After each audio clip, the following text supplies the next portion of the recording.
एक फैमिली रहती थी। ये लोग गरीब तो थे ही मगर लालची भी थे। इस फैमिली में एक आदमी था जो कोई न कोई जुगाड़ लगाता ही रहता था। अरे यार, ये किसान कब जाएंगे ताकि मैं इनके बागों के चावल चोरी करूं? अरे ओ मेरे बाबू, चले जाओ, पहले 2 घंटे से तुम्हारे जाने का इंतजार कर रहा हूँ। वो सोच ही रहा होता है कि वो किसान वहाँ से चले जाते हैं और मीठा खेत में जाकर वहाँ से चावल चोरी कर लेता है। हाँ माँ, भूख सजा निकल रही है। हाय मैं मर गई, ये मीठा कब आएगा? हौसला कर मेरी बेटी, हौसला, वो आता ही होगा कुछ न कुछ खाने के लिए, तू फिक्र मत कर। उसकी बात करने की देर होती है कि मीठा चावल लेकर आ जाता है। ये ले बेगम चावल, खून पसीना एक करके ये चावल खरीद कर आया हूँ। चल अब जल्दी से इन चावलों की खिचड़ी बना दे। बनाती हूँ मीठे, बनाती हूँ, मेरी तो आप खुद भूख से जान निकल रही है। फिर नसीबो चावल बनाने लग जाती है और मीठा और उसकी सास खाने का इंतजार करने लगते हैं। मुझे तो बहुत जोर की भूख लग रही है। अगर मैं सारे चावल लेके चली जाऊँ तो ये दोनों सारे चावल रगड़ जाप देंगे और मुझे थोड़े से चावल मेरे दे देंगे। मैं ऐसा करती हूँ, अपने लिए काफी सारे चावल छुपा देती हूँ। फिर नसीबो कैंची काफी सारे चावल अलग कर लेती है और बाकी चावल लेकर अंदर आ जाती है।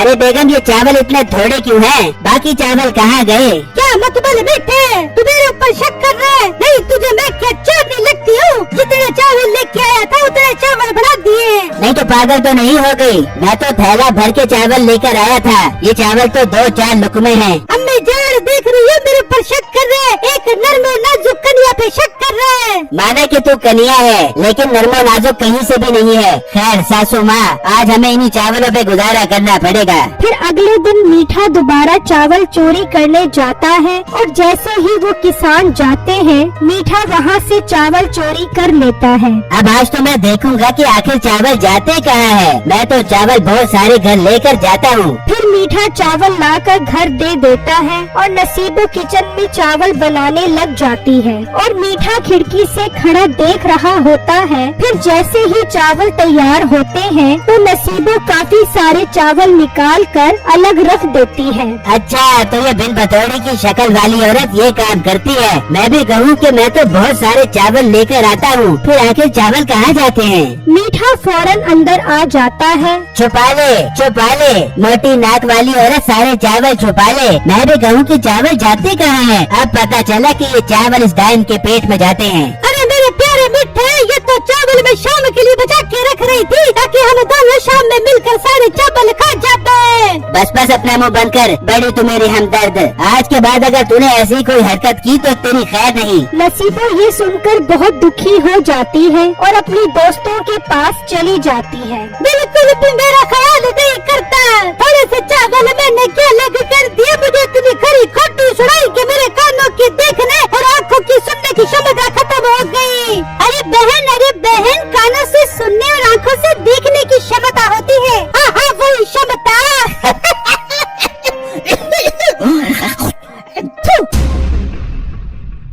हाय, नहीं तुम तो बहुत ही गंदी हो भाई। हम यहाँ पर तुम्हारे दुखड़े सुनने आते हैं, इसका मतलब ये नहीं कि तुम हमें नफरत दिलवाओ। तो क्या गया रोते मुँह में बलगम आई जाता है? मैं थोड़ा सा जानबूझ के लेके आई हूँ। बस तू रहने ही दे, हमें नहीं बैठना अब और तेरे पास। चलो बहना, चलो यहाँ से। फिर उसकी दोस्त वहाँ से चली जाती है और नसीबो को उन पर बहुत गुस्सा आता है। ये नाटकों की औरतों की काम तो देखो, मेरे ठुकड़े पे इतनी बात सुना की गई है। मैं इंतकाम लेबूंगी, अब इन सब से गिन के इंतकाम लेबूंगी। फिर रात में नसीबो कैंची अपनी दोस्त के घर जाती है और उसकी गाय खोल कर ले जाती है और जब वो घर आती है। ओ बेगम, तू ये गाय किसकी लेकर आई है? बेटा, बहुत शराफत की जिंदगी गुजार ली मैंने। शरीफ लोगों को तो लोगों पाँव की जूती से मसाले दे पे।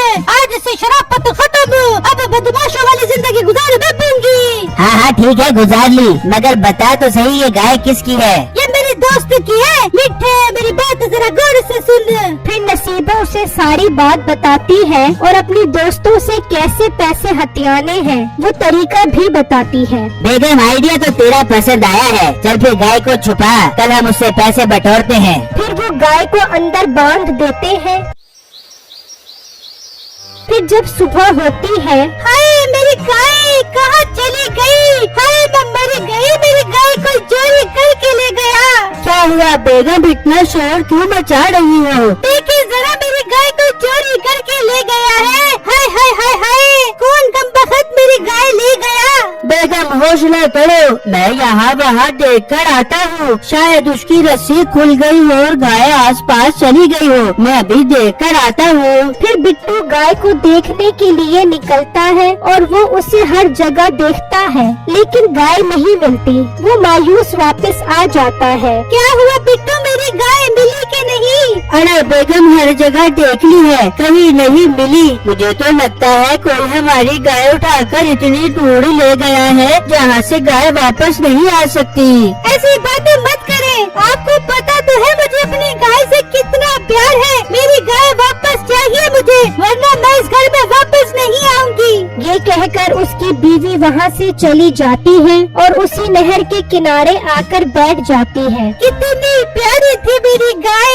हाय जाने किस हाल में होगी मेरी गाय, मैं तो उसके बगैर मर जाऊंगी। और बेगम मैं तो सोच रहा था कि अब तक तेरी बहन ढूंढते ढूंढते यहाँ तक पहुँच जाएगी, लेकिन वो तो अभी तक नहीं आई। हाँ मिठे, लग तो मुझे भी यही रात था। मुझे पता है वो जरूर नहर के किनारे बैठी होगी। मुझे वहीं पर जाना पड़ेगा बेगा। हाँ हाँ जा जा, जल्दी जा, गाय का मसला हल कर। 2 दिन मजीद इसने चारा न खाया तो ये मर जाएगी। ना मिठे, शुभ शुभ बोल। मैं चाहती हूँ जाकर उसे पट्टू डाल के आती हूँ। फिर नसीबो उसी नहर के पास आती है तो उसकी दोस्त वहाँ उदास बैठी होती है। अब कैसी सड़ी शक्ल बना के बैठी है? कल मेरे साथ कैसे बदतमीजी कर रही थी। खैर मुझे क्या, मैं तो जाके अपना काम निकलवाती हूँ। फिर नसीबो वहाँ आती है। और छम्मो, खैर तो इतनी उदास क्यों बैठी है तू? नसीबो अब तुम्हें क्या बताऊँ, मेरी गाय कल रात को चोरी हो गई है। मैं बहुत दुखी हूँ। ओहो, ये तो बात दुख की बात है। चल तू परेशान मत हो, मैं तेरी गाय ढूंढवाने की कोशिश करती हूँ। क्या सच में तुम मेरी गाय ढूंढवा सकती हो? नहीं, तूने क्या मुझे आम लड़की समझा हुआ है? मेरा शोर 1 नंबर का जादूगर है। 1 मिनट में हिसाब लगा के बता देते कि तेरी गाय कहाँ पर है। अरे नसीबा, मुझे ले चलो अपने शहर के पास। मुझे मेरी गाय मिल जाए, मुझे और कुछ नहीं चाहिए। हाँ ठीक है, शाम में मेरे घर आ जाइए। ये कहकर नसीबो घर आ जाती है और मीठे को बताती है कि उसने प्लान के मुताबिक सारा काम कर लिया है। गुड बेगम गुड, बहुत तरक्की करेगी तू। वहाँ छम्मो और उसका शौहर घर से निकलते हैं और नसीबो के घर आ जाते हैं और मीठे से हिसाब लगवाते हैं कि उनकी गाय कहाँ पर है। मीठा हिसाब लगाने लग जाता है। ओहो ओहो हो, नहीं नहीं, ऐसा नहीं हो सकता, नहीं हो सकता। हक बाबा, सच बाबा। क्या हुआ भाई साहब, हमारी गाय ठीक तो है ना? नहीं, तुम्हारी गाय को एक चुड़ैल उठाकर ले गई है। अगर तुम्हें अपनी गाय वापस चाहिए तो तुम्हें 2 लाख रुपए की बलि देनी होगी, फिर तुम्हारी गाय वापस आ जाएगी। पर भाई साहब, अगर मैं 2 लाख रुपए दूं और गाय फिर भी वापस ना आई तो फिर मैं ये अमल करना ही छोड़ दूंगा। 2 लाख रुपए ले आओ, मैं चुड़ैल से बात करके तुम्हारी गाय वापस मंगवाता हूँ। वो बात कर रहे होते हैं कि बिट्टू की नजर वहाँ गोबर पर पड़ती है। वो सोचने लगता है, इनके पास गाय तो नहीं है, फिर गोबर यहाँ कैसे आ गया? मुझे तो दाल में कुछ काला लग रहा है। हाँ बिट्टू, 2 लाख रुपए कब दोगे? भाई मैं आपको कल 2 लाख रुपए दूंगा। अगर मेरी गाय वापस ना मिली तो 1 लाख रुपए फिर आपसे लूंगा। मुझे सौदा मंजूर है, क्योंकि मैं आपकी गाय आपको वापस दिलवा सकता हूँ। फिर वो दोनों वहाँ से चले जाते हैं और मीठा और नसीबो कैंची खुश हो जाते हैं। और जब रात होती है फिर बिट्टू और उसकी बीवी चुपके से उसके घर आते हैं और जब वो अंदर जाते हैं तो वहाँ उनकी गाय खड़ी होती है। बेगम, मैंने क्या कहा था? मुझे तो इन पर पूरा शक था। अब टाइम जाया मत करो, गाय खोलो। फिर वो दोनों गाय खोलकर ले जाते हैं। फिर जब सुबह होती है